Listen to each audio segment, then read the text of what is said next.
Good times, greatest hits. Good Monday afternoon. Carol with you, joined in the studio by my colleague from The Peak magazine, Kenneth Goh, the digital editor. Welcome, Kenneth.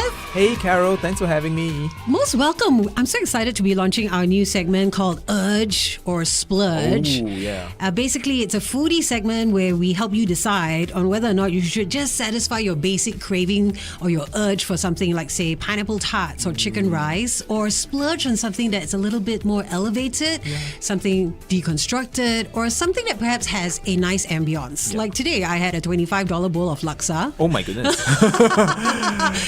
Was it worth it? It was at Goodwood Park Hotel Okay. at the Coffee Lounge. It lived up to the hype. It was very flavorful and it was a huge bowl. Yeah. I was like, it was too much for me, so you can share it with someone. But the ambience is lovely. So when you want to have a nice, quiet, leisurely lunch, I would splurge on Yeah, something why not, like that. right? Yeah, you deserve it. Yes. On Monday. Meanwhile, you mentioned to me that we are about a week away from Chinese New Year Eve. Oh, yes. Because next Monday is reunion dinner day already. By the way, we're live on Facebook, so come join us there at facebook.com/1FM913. You can see what Kenneth looks like. Hi. We're talking about some of our favorite traditional Chinese New Year snacks. Yes. Which should we just satisfy our urge when it comes to like pineapple tarts, or should we be splurging on something different this year? We'll give you options for both categories. Okay, so Kenneth, let's talk about the urge. Some basic must-have CNY cookies or snacks in your household every year. Right, I think like many people, I think it's always about the pineapple tarts, and it's ridiculously addictive. I can have like maybe 5 or 6 at one sitting, and if nobody's talking to me or asking me awkward questions at Chinese New Year gatherings,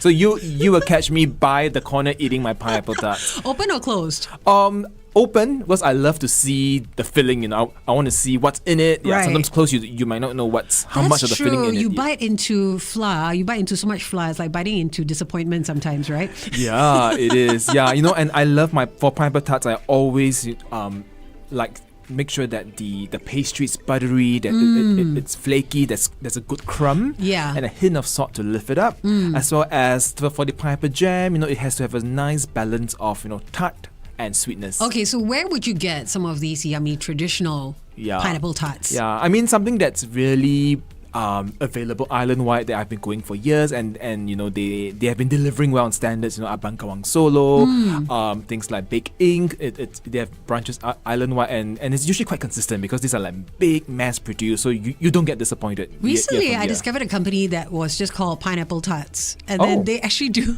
make very good pineapple tarts. Okay, how I was literal? very surprised. Right. Okay. It helped that it came with a free pineapple bag, which looks so cute. I'm one of those people. It's like, oh, got freebie. Okay, I'll take it. But in the process, I discovered, okay, their pineapple tarts are really yummy. Some other must-haves are like, what are those little spring roll things with the hebi yam on the inside? Those are very addictive. Oh my gosh. Very dangerously addictive. I think that's the number one cause of sore throat during Chinese New Year, because you have so much hebi yam. Yes. And and after a while, your voice just get hoarse from and you finish half a bottle of it.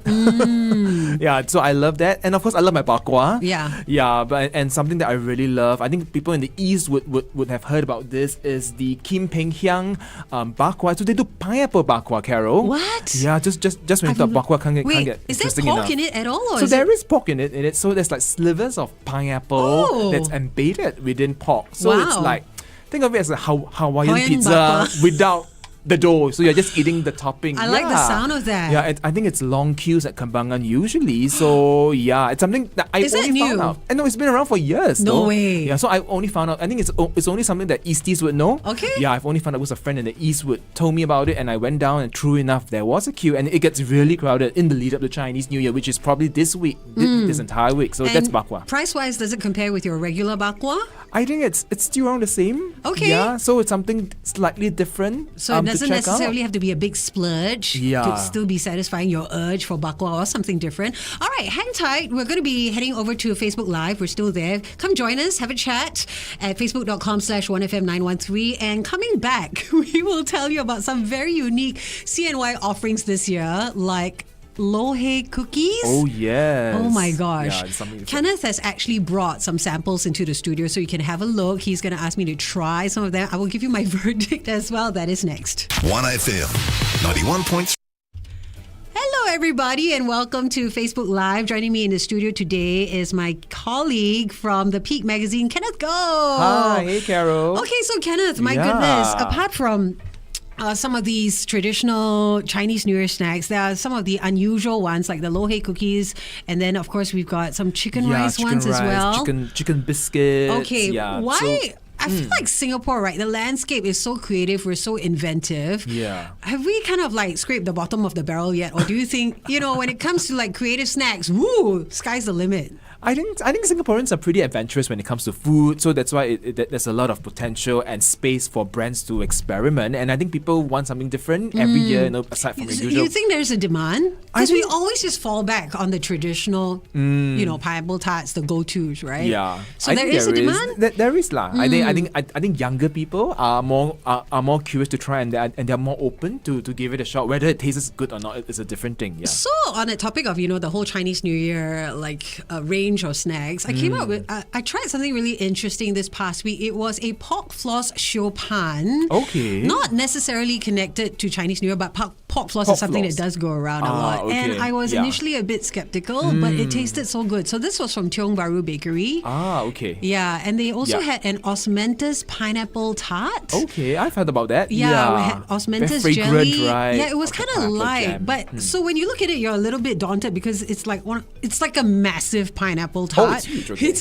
Okay. So I was like, oh dear. Okay. Am I meant to eat the whole thing? Okay. Yeah, probably not. The calories are best shared. Yeah, I think. Around. Let's not talk about that. After Chinese New Year, then we'll talk about the calories. Yeah. So okay, so my go-to is still like some of the Chinese New Year snacks that you get from Chinatown. There's always like a good deal. Is that something that you still do? Go to Chinatown and get your snacks? Because I live near Chinatown, and I was just there last Saturday, and it was packed. Wow. Yeah, so I gave up halfway because it was just too packed. So I just walked the first stretch, and I just said, you know what, I'll come back on a weekday because I was there on a Saturday. I think one day after it was launched. So yeah, I mean it's still the same old typical melon seeds, peanuts, jars of pineapple tarts. It's very traditional. Bak kwa, lap chong, yun chong. Lap chong. Oh my gosh. Sorry, yeah. You also mentioned to me that time that pineapple tarts, you got to look for the pineapple that comes from Taiwan.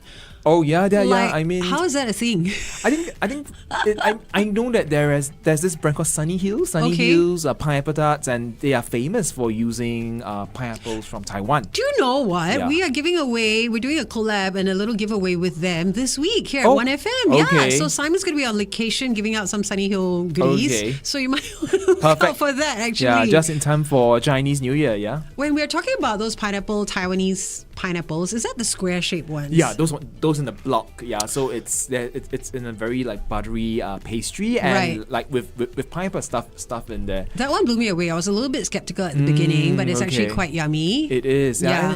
And I think it's a big thing even in Taiwan. That's how they have their pineapple tarts actually in blocks. So my gosh. Yeah, I was in Taiwan for Chinese New Year last year actually. So yeah, so it's very different from how we have it like open faced. I mean the open faced one. So these are how they have it in Taiwan. Right. Yeah. Okay, and then we also have like egg rolls. The love letters. That look like egg but there's two. Is it the one that's that's a crispy flattened? one, and the flattened one. Huh? There's the flattened one, but that's crunchy. That one's just made with like flour and it's in a waffle maker. But there's also the duck rolls or egg rolls, the fluffy one. Yes, that look like cigars, and when you bite into it, it just crumbles. It crumbles. Yeah, so many of them, right? Yeah. So Taimo Chuan actually does a really good one. Oh, okay. Yeah. Yeah, I think even the filling in these love letters is quite different these days. You have like nuts in them, chocolate. It's getting more and more fanciful every year. And I think because of the trend of Dubai chocolate, the pistachio. I was just gonna say, is coming back. I've seen a lot of pistachio in Chinese New Year snacks this year. Is that still the rage? I mean, apparently so. Yeah, like I'm surprised it hasn't died down or gone away yet. I think it really trickled down from the Dubai chocolate trend. So I've been seeing like pistachio cookies, chocolate pistachio cookies, doing my work in the Takashimaya Chinese New Year Fair, which I always go for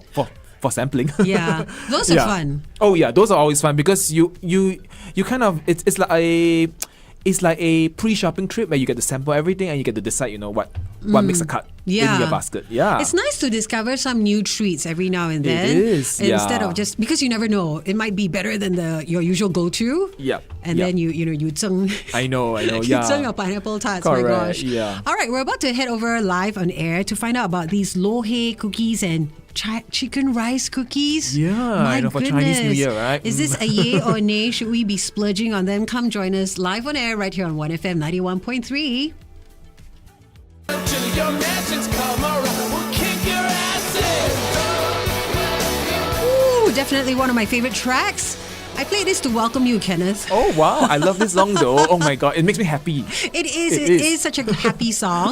And thanks so much for joining us here on 1FM 91.3. In the studio with me is my colleague from the Peak magazine, Kenneth Goh. He is the digital editor, and we're in to talk about some of our favorite Chinese New Year snacks. In our new segment called Urge or Splurge, should you just be basically satisfying your desire for something basic like, pineapple tarts or love letters, or should you be splurging on something that's a little bit more elevated, something a little bit more quirky, and might be an interesting conversation topic at your next Chinese New Year gathering? Yeah. So you were telling me about these new lo hei cookies. Yes.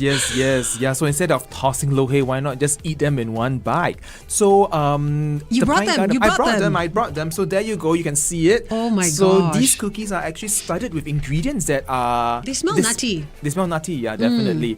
Yeah, so they're started with like green and red preserved lemon strips, kumquat, lime. We have plum in it. And the base of the cookie is a 5-spice cookie, Wow. 5-spice powder base that's sprinkled in lo hei. So it's like What? sweet, savory, tangy. It's a lot going in one bite, to be honest. And the sesame seeds in it too. So you do get lo hei in a bite. Yeah, but I would. I'm trying that now. Taking a bite of it. Yeah, I would say you need to be a big fan of lo hei to appreciate it, because you do get the elements. Okay, I do like it of- when the of lo hei in them. orangey bits come through. Yeah, the That's candied nice. orange, But other the than that, kumquat. Yeah, nice try. It is a savory touch. Yeah, towards it. Might yeah. not necessarily splurge on these. Well, only if you like lo hei and Yeah. and you want to just reminisce the flavor over and over again. Have a cookie. Or for someone who's overseas who can't quite get to lo Oh, hei. that's true. That's a good point, because if you have a homesick person, overseas and lo hei is not available, this is Lo a hei perfect in a one bite. to relieve it. Yeah.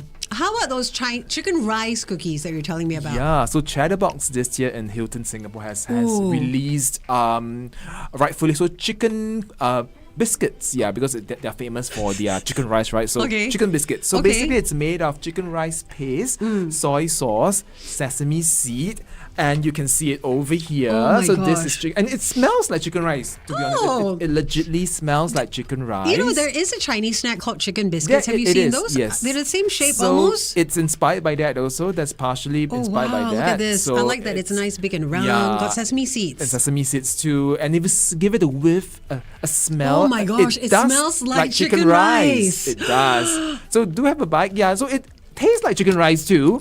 So yeah, yeah, it's quite delicious, right? It Yeah. reminds me of the chicken biscuit. Yes. Not chicken in a biscuit, but, the chicken, Chinese the Chinese biscuit. style of chicken yeah, biscuit. really quite yeah, close. It is. Yeah. So it's something. I mean, I expect no less from Chatterbox. Yeah. It's like an onion though. Like there are layers There's of flavor. onions, Wow. sesame seeds. It's slightly oily too. There's a glossy shin on it. And then as I continue munching on it, the flavor of the chicken rice, the rice itself is coming through. My goodness, this is amazing. Yeah, Well done, that's Chatterbox. right. My goodness. Wow, next level. Yeah, bravo Chatterbox for that. Yeah. Wow. Okay, so this is definitely a splurge for me. It it's is. probably priced a little bit more than your usual cookies. I believe so. I mean, if you want something a little bit off the beaten track, it's always prices are slightly higher. But I do think it's worth it to have something different. Okay, so if you than your want usual butter something ones. to talk about at your next Chinese New Year gathering, I highly recommend as well now the Yeah, Chinese, definitely, the chicken yeah. rice cookie. I think worth the splurge, and also can stop your interfering relatives from asking you Just about give them a girlfriend. chicken rice cookie. Yeah. That will end all the. Are you getting married? Got a grandchild Have a or not? cookie. or have many cookies. Definitely a great conversation topic. So I Yeah. would definitely splurge. Anything else you want to highlight? Well, you do see Mandarin orange around, Carol, right? Yeah. And for this year, Cedric Grolet Singapore has introduced a Mandarin orange trompe l'oeil. So basically, it's a take on the optical illusion. So Cedric Grolet, it's a Instagram sensation, very world famous pastry chef, Okay. and he's known for creating cakes and treats that are meant to look like fruit, like tomato, apricots, pear. So for Chinese New Year, he has made Mandarin oranges, and they are very, very realistic. So basically, these are like orange cake. They are shaped like oranges, and with a Mandarin fruit paste in the middle, and it's encased in white chocolate cake. That sounds powder. amazing. So you took a bite, and what was that whole experience like? Very zesty, Oh my citrusy. It reminded me of definitely Mandarin oranges, but without the seeds, of course. Yeah, and they were so realistic that even when I brought these oranges back home, my mom actually went ahead to just press them. Yeah. And I'm like, no, mom, these are like $26. These are not Mandarin oranges. Yeah. But sometimes it looks so good, you don't want to eat it. It is like, so when you cut into it, so the fun part is to take a video and to cut into it, and you realize that, so people go, is this an orange or not? And when you cut into it, it's actually cake. Amazing. So that would be an Yeah. Insta-worthy video. Definitely. If you're really into that. You're trying to Yeah. launch a food blog. Go check it out. Where is that from again? So that's from Cedric Grollet, Singapore, in Orchard Road. Okay. Well, Kenneth, thank you so much for joining us here on 1FM today. And where can people find out more about these Chinese New Year goodies? Yep. So to get articles on Chinese New Year snacks and goodies, do head on to thepigmagazine.com.sg.